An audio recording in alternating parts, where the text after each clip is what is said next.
Assalamualaikum warahmatullahi wabarakatuh. Yang terhormat kepada Bapak Sigit Auliana selaku dosen pengampu mata kuliah Logika Pemrograman.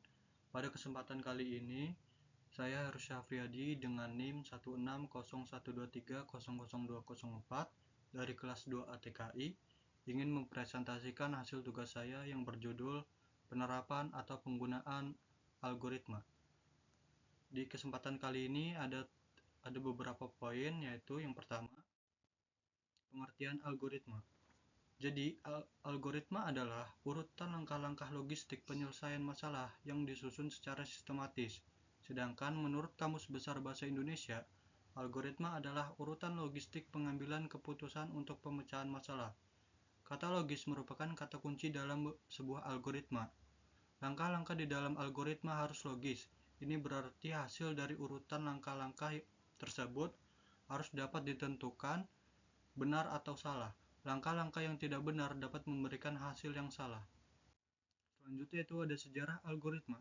Sedikit membahas sejarahnya. Algoritma ditemukan oleh seorang matematikawan bernama Muhammad Ibnu Musa al-Khwarizmi.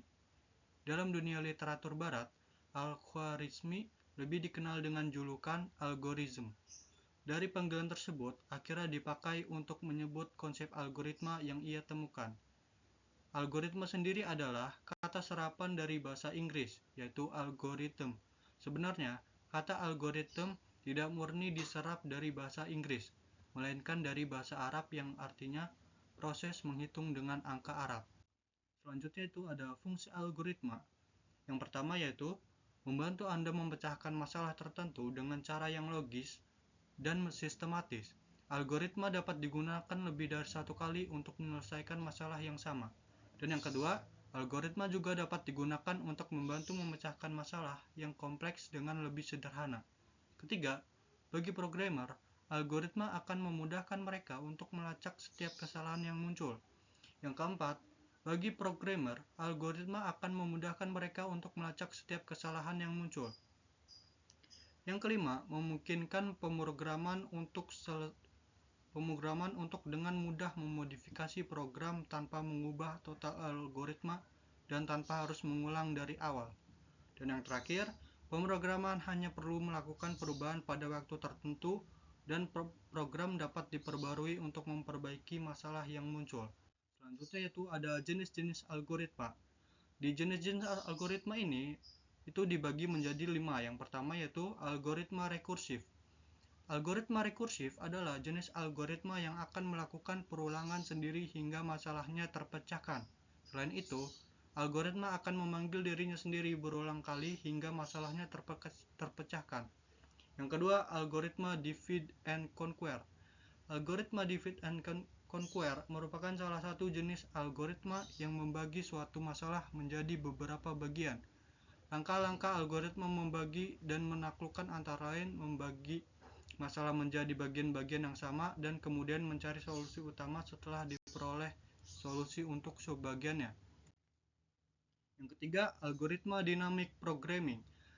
Algoritma pemrograman dinamis atau algoritma dynamic programming merupakan algoritma yang bekerja dengan cara mencari solusi dari setiap bagian terkecil dari suatu permasalahan. Hasilnya akan disimpan untuk menyelesaikan permasalahan baru di masa yang akan datang. Yang keempat, ada algoritma greedy.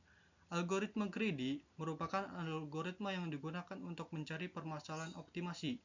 Cara kerja algoritma ini adalah mencari solusi optimal lokal apapun konsekuensi yang diterimanya, sehingga dapat ditemukan solusi optimal global. Yang kelima yaitu ada algoritma brute force.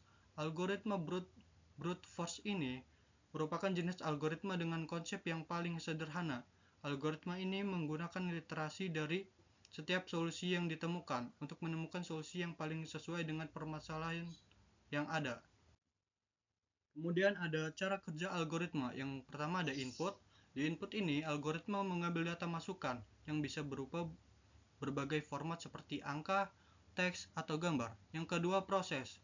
Algoritma memproses data masukan melalui serangkaian operasi logis dan matematis, mengubah dan memanipulasi data tersebut sesuai kebutuhan.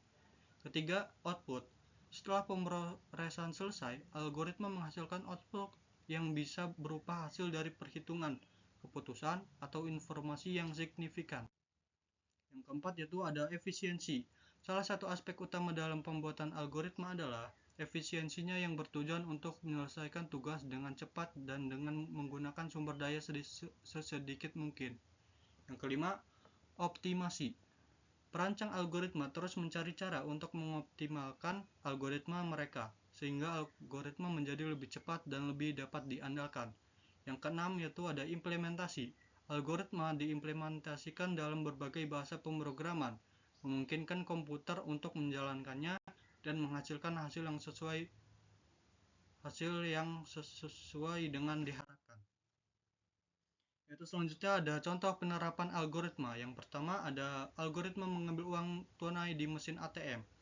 Langkah-langkahnya yaitu pergi ke ATM, memasukkan kartu ATM ke mesin ATM, memilih bahasa yang digunakan, memasukkan kode PIN, memilih jenis transaksi yaitu tarik tunai, memilih jumlah uang yang akan diambil, dan mengambil struk dan kartu ATM. Yang kedua ada algoritma mengirim email. Langkah-langkahnya yaitu membuka web, login ke akun Gmail Anda, isi alamat email penerima, subjek yang akan dikirim. Jika ingin melampirkan file, klik tanda klip atau attach file, lalu cari file yang akan dilampirkan. Setelah itu klik open. Jika tidak melampirkan file, ketik teks di body, lalu kirim. Yang ketiga ada algoritma menyalakan dan mematikan komputer. Langkah-langkahnya yaitu pertama, pasangkan kabel ke stop kontak. Kedua, tekan tombol on pada CPU dan monitor. Tunggulah beberapa saat hingga komputer melakukan proses booting. Setelah proses booting selesai, di layar muncul kotak dialog untuk mengisi username dan password jika komputer Anda menggunakan password. Yang terakhir, setelah selesai muncul desktop, komputer siap digunakan. Contoh yang keempat yaitu ada algoritma membuat susu. Siapkan air hangat, air biasa, susu, gelas, dan es batu. Kemudian masukkan susu pada gelas, masukkan setengah air hangat pada gelas secukupnya, masukkan air biasa secukupnya, aduk susu dan air agar tercampur merata. Masukkan es batu jika ingin susu dingin, dan susu sudah siap dinikmati. Contoh yang kelima yaitu ada algoritma berobat ke rumah sakit bagi peserta BPJS. Langkah-langkahnya, datang ke rumah sakit, lakukan pendaftaran, mendapat nomor antrian, melakukan pemeriksaan dasar oleh perawat, menunggu pemeriksaan selanjutnya oleh dokter, pasien diperiksa oleh dokter, dokter memberikan resep, dan pasien mendapatkan obat sesuai resep.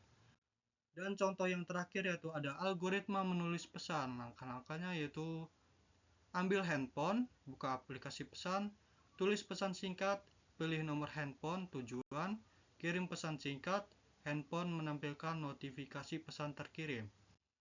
Mungkin itu saja yang bisa saya presentasikan pada kesempatan kali ini. Mohon maaf apabila ada kesalahan kata ataupun dalam pengucapannya.